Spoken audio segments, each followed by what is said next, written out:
In today's video, I'm going to teach you what are collection variables in Salesforce.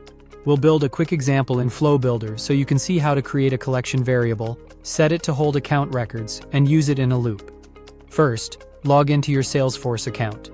From the main app, open Setup, then choose Open Advanced Setup to switch into the Setup area where Flow tools live. In the Quick Find box, type Flows and click Flows to open the flow list. Click New Flow to start building. Select Auto-Launched Flow. No trigger. This type of flow doesn't show a screen to users and doesn't fire automatically on its own. It runs in the background when you call it from another automation or manually for testing. It's perfect for demonstrating data handling with variables. In the Flow Builder, open the toolbox and click New Resource. Choose Variable as the resource type. A variable is a container the flow uses to hold data temporarily while it runs. We're choosing variable because we want the flow to keep data we can reference across different elements. Give the variable an API name. Use something clear and consistent so you'll recognize it later.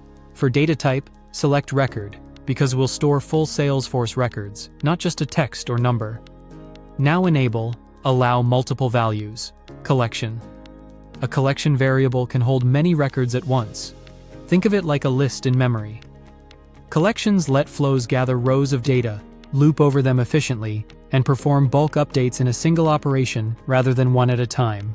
Set the object to account so this collection will specifically hold account records. Click Done to create the resource. On the canvas, click the plus icon to add an element, then choose Loop. A loop steps through your collection one record at a time, giving you access to the current item on each pass so you can make decisions or updates in sequence.